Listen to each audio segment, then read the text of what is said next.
যদি নিজের ব্যথা টের পাও তবে তুমি জীবিত, আর যদি অন্যের ব্যথা টের পাও তবে তুমি মানুষ। ভালোবাসার মানুষকে কখনো কষ্ট দিও না,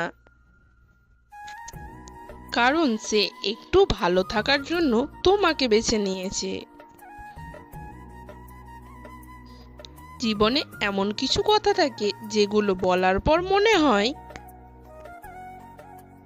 হয়তো না বললেই ভালো হতো। সবকিছু হারিয়ে যাওয়ার পরেই আমরা তার মূল্য বুঝতে পারি, সেটা মানুষ হোক কিংবা সময়। আমাদের এই জীবনটা বড়ই অদ্ভুত। যাকে জড়িয়ে ধরে বাঁচতে চাইবে সেই একটা সময়ের পর তোমাকে আঘাতে আঘাতে ভরিয়ে দিয়ে তোমার হাত ছেড়ে চলে যাবে। হাত ধরে কিছুক্ষণ চলার নাম ভালোবাসা নয়,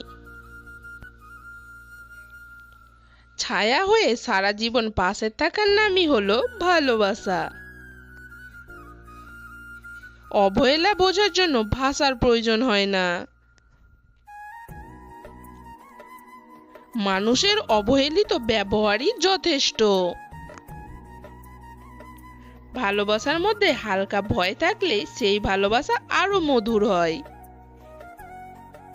কারণ হারানোর ভয় প্রিয়জনের প্রতি ভালোবাসা আরো বাড়িয়ে দেয়। জীবনে এমন একটা বন্ধু থাকা খুব প্রয়োজন, দিনের শেষে যার কাছে সব মন খারাপের কথাগুলো বলা যায়। লোভী মানুষরা জীবনে কখনো সুখী হয় না। পৃথিবীতে ভালোবাসার অধিকার সবার আছে, কিন্তু সেই ভালোবাসাকে পাওয়ার ভাগ্য সবার থাকে না। যদি ভিডিওটি ভালো লাগে লাইক, কমেন্ট, শেয়ার এবং চ্যানেলটি সাবস্ক্রাইব করে দেবেন।